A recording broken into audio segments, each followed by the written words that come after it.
যে কিভাবে পিতৃ মহারাজ পৃথিবীকে সমতল করবেন এবং সমতল এলাকায় কিভাবে উর্বর, যেরকম আমাদের ভারতে এই পশ্চিমবঙ্গ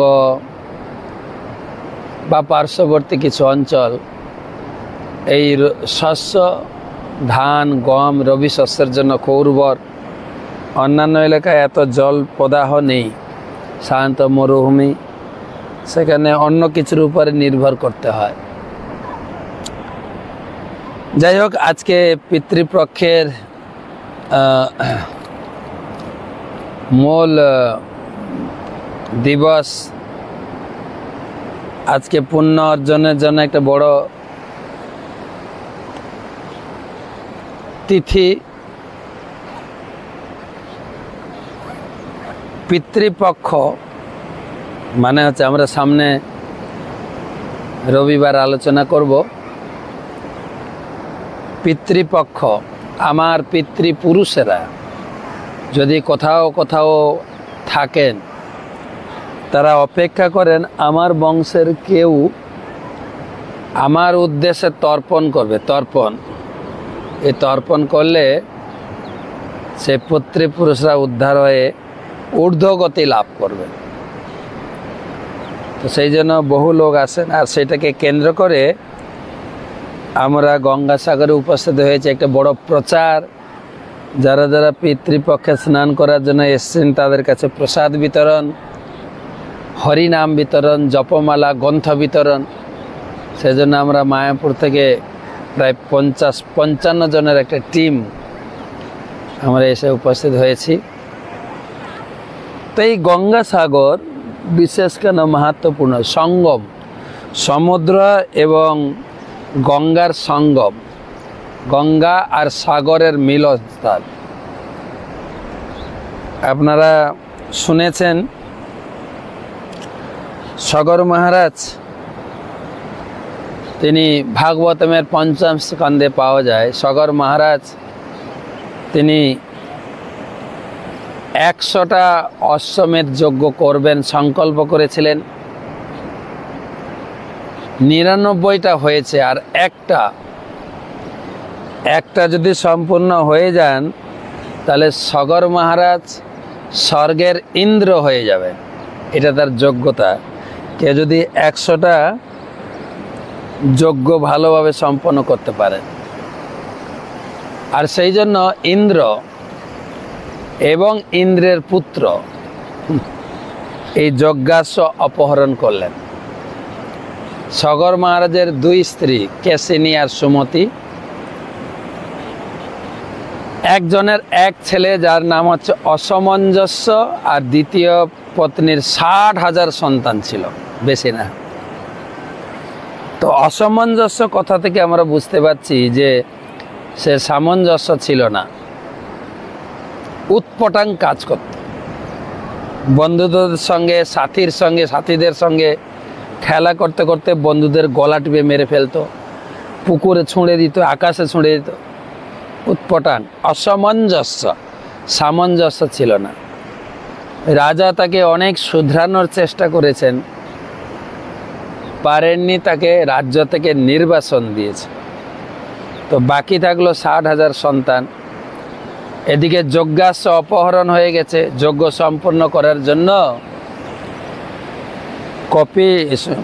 জন্য সে 60,000 সন্তান রাজ্য থেকে বহির্গমন করেছেন সেই যজ্ঞাস্যের সন্ধানে। যজ্ঞের যে অশ্ব হারিয়ে গেছে। সারা ব্রহ্মাণ্ড চষে বেরিয়েছেন, হ্যাঁ, কোথাও সেই অশ্বের খোঁজ পাননি। লাস্টে ঘুরতে সমুদ্রের কিনারে এসছেন। এখানে কপিল দেব ধ্যানরত অবস্থায় ছিলেন। কপিল দেব কি করে এলেন, যদি সময় হয় আমি যোগ করব এই কথাটা, ভাগবতমের 3য় স্কন্ধের কথা। আর মূলত ভগবান কপিল দেব এখানে ধ্যান করেছিলেন আর ইন্দ্রজি সে যজ্ঞাস্ত্র নিয়ে না পালাতে পেরে যজ্ঞাস্ত্রটা কপিল মুনির আশ্রমে বেঁধে রেখে তিনি অন্তর্ধান সবা স্বর্গে ফিরে গেছে। আর এদিকে 60,000 সন্তান ঘুরতে ঘুরতে ঘুরতে ঘুরতে যখন এইখানেই যজ্ঞাস্ত্র পেয়েছে, তারা অনুমান করলেন যে এই ব্যক্তিটাই যে ধ্যানরত অবস্থায় সাধু বসে আছে, তারা জানতেন না যে কপিলদেব। ইনি এই যজ্ঞাস্ত্রকে অপহরণ করেছে, যজ্ঞাস্ত্র চুরি করেছে। তারা অত্যন্ত উগ্র তেজা হয়ে 60,000 সন্তান একসঙ্গে অস্ত্র নিয়ে এসে আক্রমণ করলেন। কিন্তু তিনি ছিলেন ভগবান কপিল। সেই মহতের চরণে অপরাধ হওয়ার দরুন তাদের দেহের প্রজ্বলিত অগ্নির দ্বারা তারা তারা নিজেরাই ভস্মীভূত হয়ে গেলেন। নিজেরাই। খবর আসলো সগর মহারাজের কাছে যে তার 60,000 সন্তান ভস্মীভূত হয়ে গেছে।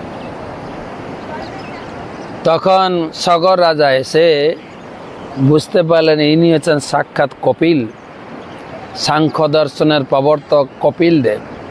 তার চরণে পতিত হয়ে তার 60,000 সন্তানের আত্মা শান্তি কামনায় কপিল দেবের শরণাপন্ন হলেন।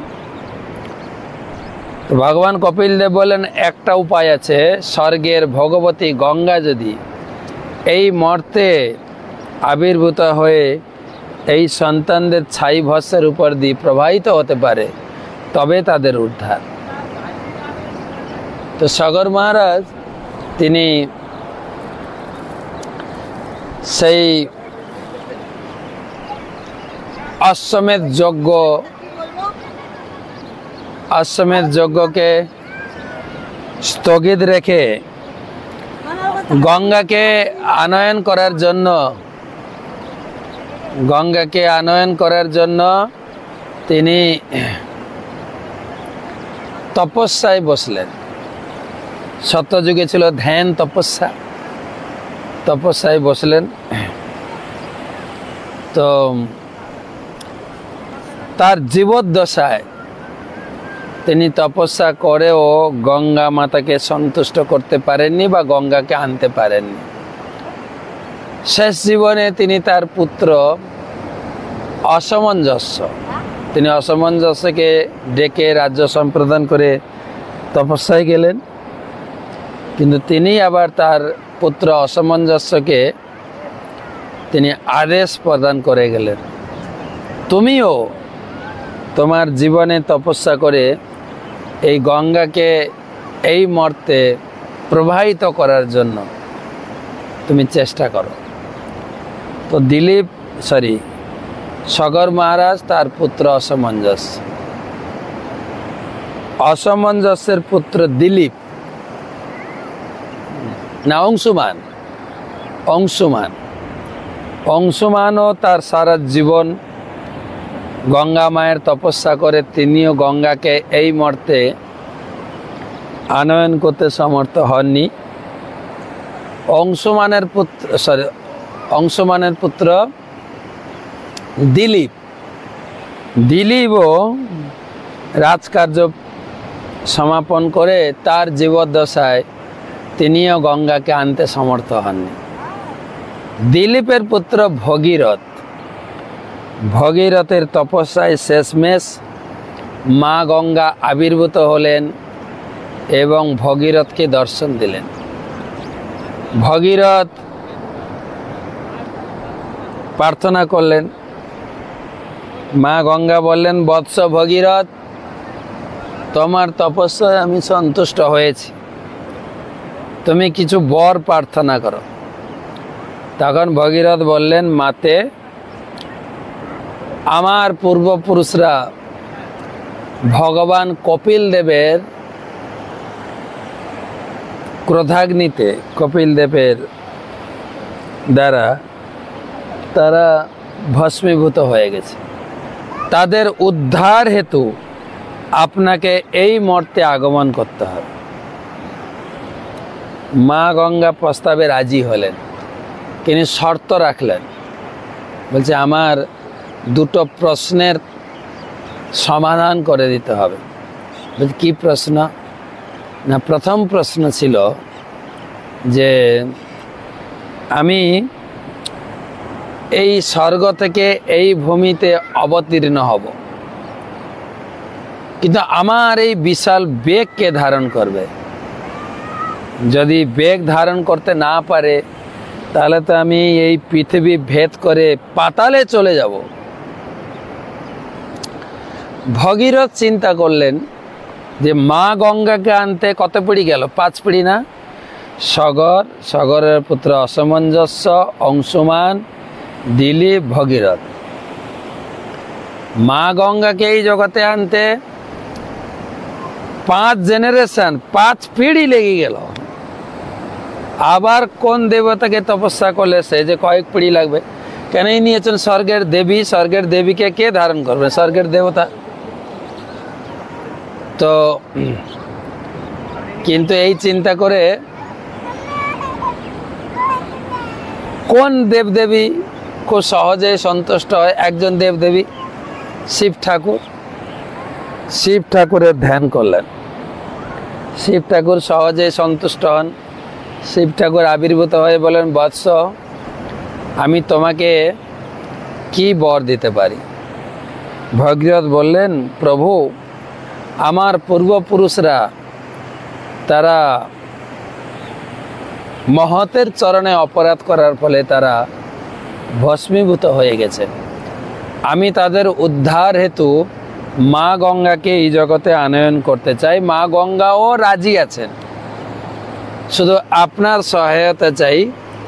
মা গঙ্গা যখন উপর থেকে এই ভূমিতে অবতীর্ণ হবেন, তার বেগ ধারণ করবেন আপনি। আপনাকে ছাড়া দ্বিতীয় পুরুষকে আমি মনোনয়ন করতে পারছি না। আপনি মা গঙ্গার বেগ ধারণ করতে সমর্থ। এই পরম উপকাজটি করে আপনি আমাদের পূর্বজদের উদ্ধারের একটা সুন্দর উপায় করে দিন। তখন শিব ঠাকুর রাজি হলো, বলছে ঠিক আছে, তথাস্তু, আমি তোমার প্রার্থনা অবশ্যই পূরণ করব। তাহলে শিব ঠাকুর রেডি হয়ে গেলেন। ভগীরথ বললেন, মাতে তোমার বেগ ধারণ করার জন্য পার্বতীপতি কৈলাসপতি মহাদেব তিনি স্বীকার করেছে, আমার প্রার্থনা স্বীকার করেছে। গঙ্গা মনে মনে ভাবলেন, আচ্ছা শিব ঠাকুর অত শক্তিশালী, দেখি ও কি আমার বেগ ধারণ করবে। আমি এমন সজরে উপর থেকে পতিত হব, শিব সহ পাতালে চলে যাব শিবকে নিয়ে। শিব ঠাকুর অনেকটা অন্তর্যামী। শিব ঠাকুর বললেন, আচ্ছা এইরকম তোমার মনোভাব, দেখা যাক। তখন শিব ঠাকুর তিনি একদম পদ্মাসনে বসে ধ্যানস্থ হয়ে তার জটা বিস্তার করলেন, জটা। আর এদিকে ভগবতী গঙ্গা ত্রিভুবন তারিণী সকল তরল তরঙ্গে শঙ্কর মৌলি নিবাসিনী বিমলে মমমতি রাস্তাং তব পদ কমলে। সেই গঙ্গা কল কল ধ্বনিতে উপর থেকে আসছেন। পতিত পাবনী জাহ্নবী গঙ্গে খণ্ডিত গিরিবর মণ্ডিত ভঙ্গে ভীষ্ম জননী খলু মণিবর কঙ্গে পতিত উদ্ধারিণী ত্রিভুবনে ধন্যে। সেই পতিত উদ্ধারিণী মাতে গঙ্গে দেবী সুরেশ্বরী জাহ্নবী গঙ্গে, উপর থেকে দেবী সুরেশ্বরী গঙ্গে তিনি উপর থেকে আসছেন। আর অত্যন্ত তার সুমধুর ধ্বনি আকাশ বাতাস পৃথিবী সকলকে কম্পিত করে তিনি আসছেন। এই মর্তে কলকল ধ্বনিতে তিনি উদ্ধার করবেন।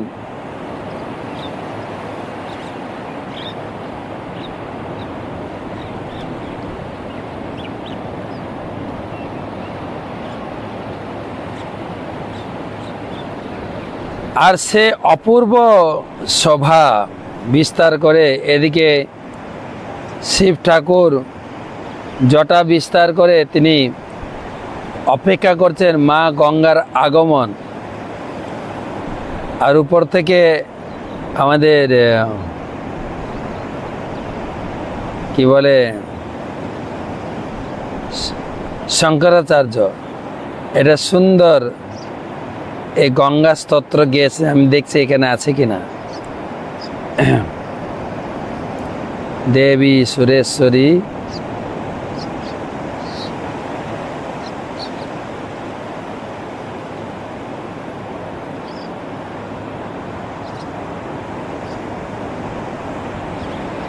না, আপনারা পড়বেন সুন্দর ধ্বনি, যেখানে মা গঙ্গা আবির্ভূত হচ্ছেন তার সুন্দর বন্দনা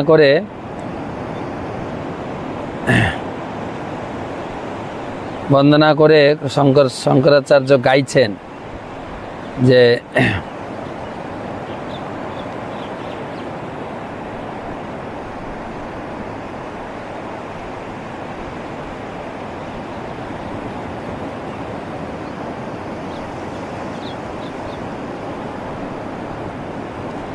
देवी सुरेश्वरी भगवती गंगे त्रिभुवन तारिली तरल तरंगे शंकर मौली निवासिनी विमले मम मतिरास्तंग तव पद कमले भागीरथी सुख दायिनी मातः तव जल महिमा निगमे ख्यातः नाहं जाने तव